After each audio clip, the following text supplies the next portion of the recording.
Europe سمیت دنیا کے مختلف ممالک میں برقعے یا نقاب پر پابندی عائد ہے۔ حال ہی میں سری لنکا بھی اسی فہرست میں شامل ہو چکا ہے۔ ناظرین، ہم آپ کو آج بتائیں گے کہ وہ کون سے ممالک ہیں جہاں برقعے پر پابندی عائد ہے۔ حال ہی میں سری لنکا میں ایسٹر کے موقع پر خود کش دھماکوں کے بعد ملک بھر میں عوامی مقامات پر چہرہ ڈھانپنے پر پابندی عائد کر دی گئی ہے۔ سری لنکا یہ پابندی عائد کرنے والا کوئی پہلا ملک نہیں۔ اس سے قبل چین کے سکیاگ علاقے سمیت مختلف یورپی ممالک میں بھی خواتین کے برقع پہننے پر پابندی عائد ہے۔ یورپی ممالک کی بات کی جائے تو France, Denmark, Netherland, Germany, Austria, Belgium, Norway, Bulgaria, Italy اور اسپین شامل ہیں جہاں خواتین کے نقاب پر پابندی عائد ہے۔ نیدرلینڈ میں خواتین کے لیے ان مقامات پر چہرہ ڈھانپنے پر مکمل پابندی ہے جو عوامی ہوں، جیسے ہسپتال، اسکول، پبلک ٹرانسپورٹ وغیرہ۔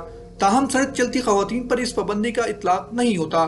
جرمنی میں ڈرائیونگ کے دوران نقاب پر پابندی ہے، جبکہ آسٹریا میں اسکول اور عدالت، ناروے میں صرف تعلیمی اداروں میں حجاب پر مکمل طور پر پابندی عائد ہے۔ مندرجہ بالا یورپی ممالک سمیت دیگر ممالک میں مخصوص مقامات اور خاص علاقوں میں مسلمان خواتین کو چہرہ ڈھانپنے کی اجازت نہیں ہے۔ علاوہ ازیں چین کے سکیاگ علاقے میں عوامی مقامات پر برقع پہننے اور غیر معمولی طور پر لمبی داڑھی رکھنے پر بھی پابندی عائد ہے۔ فرانس وہ پہلا یورپی ملک ہے جس نے عوامی مقامات پر خواتین کے برقع پہننے اور نقاب کرنے پر پابندی عائد کی تھی۔ پیرس حکومت نے یہ بین اپریل سن 2011 سے لگا رکھا ہے۔ اس پابندی سے پردہ کرنے والی قریباً 2000 مسلم خواتین متاثر ہوئی ہیں۔ ڈنمارک میں پولیس نے مکمل چہرے کے نقاب پر پابندی کا متنازع قانون نافذ ہونے کے بعد ایک خاتون کو عوامی مقام پر نقاب پہننے کے جرم میں جرمانہ بھی کیا۔ مقامی میڈیا کی رپورٹوں کے مطابق 28 سالہ خاتون کو اس وقت جرمانہ کیا گیا جب وہ ایک مقامی شاپنگ سینٹر میں خریداری کر رہی تھی۔ ڈنمارک میں مکمل چہرہ ڈھانپنے پر پابندی کے متنازع قانون کو برقع بین بھی کہا جا رہا ہے۔ یہ قانون 1 اگست سے نافذ العمل ہو چکا ہے اور گزشتہ چند دنوں سے اس متنازع قانون کے خلاف اس یورپی ملک میں مظاہرے بھی کیے جا رہے ہیں۔ مقامی میڈیا کی رپورٹوں کے مطابق اس قانون کی زد میں آنے والی پہلی خاتون ہورسہولم نامی شہر کے شاپنگ سینٹر میں نقاب پہنے ہوئے تھی۔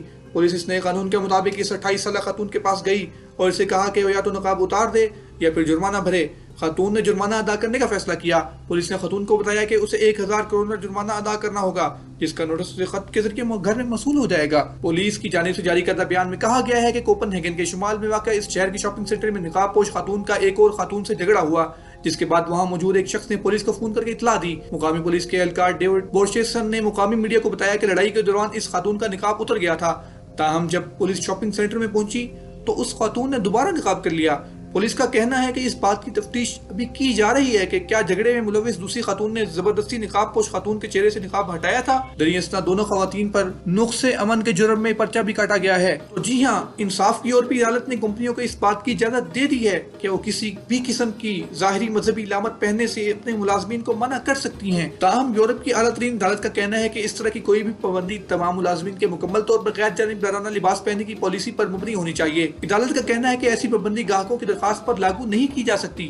دفاتر میں حجاب پہننے کے معاملے پر یہ عدالت کا پہلا فیصلہ ہے۔ مقدمے کا آغاز اس وقت ہوا تھا جب بیلجیم میں کمپنی G4S نے ایک ریسپشنسٹ کو حجاب پہننے پر ملازمت سے فارغ کر دیا تھا۔ بیلجیم کی عدالت نے یہ معاملہ یورپین کورٹ آف جسٹس میں بھیج دیا تھا۔ خیال رہے کہ دنیا میں 50 کروڑ افراد کسی نہ کسی قسم کے حجاب کا استعمال کرتے ہیں، تاہم یورپ اور دنیا کے دوسرے حصوں میں حجاب اور نقاب پر بحث کا سلسلہ جاری ہے۔ کہیں اس پر پابندی لگائی جاتی ہے تو کہیں پابندی ہٹائی جاتی ہے۔ اس کے تحت یورپ میں مذہبی آزادی، خواتین کے لیے مساوات، سیکولر روایات اور دہشت گردی کے خوف جیسے مسائل پر بھی بحث جاری ہے۔ تاہم حالیہ عرصے میں حجاب یا نقاب کو عالمی سطح پر کئی حوالے سے مقبولیت حاصل ہوئی ہے۔ حال ہی میں نیو یارک فیشن ویک میں تاریخ میں پہلی بار ملبوسات کی ایسی کلیکشن پیش کی گئی جس میں تمام ماڈلز نے حجاب پہنے ہوئے تھے، جبکہ ملبوسات کی معروف کمپنی H&M نے بھی حال ہی میں ایک ماڈل کو حجاب پہنے اپنی اشتہار میں پیش کیا، اور ہائی اینڈ ڈیزائن کمپنی ڈولچے اور گبانا نے بھی حجاب اور عبایا کی ایک نئی لائن متعارف کرائی ہے۔ ادھر امریکہ میں گزشتہ سال نومبر میں ایک صومالی نژاد امریکی خاتون حلیمہ عدن نے ریاست منیسوٹا میں منعقدہ مقابلہ حسن میں حجاب اور برکینی پہن کر شرکت کی، جس کے بعد وہ امریکہ میں ایسا کرنے والی پہلی خاتون بن گئیں۔ خیال رہے کہ انسانی حقوق کی تنظیموں کی جانب سے ان پابندیوں کے خلاف احتجاج ابھی ریکارڈ کرایا جا چکا ہے، جس کے تحت اس پابندی کو مذہبی آزادی کے خلاف قرار دیا گیا ہے۔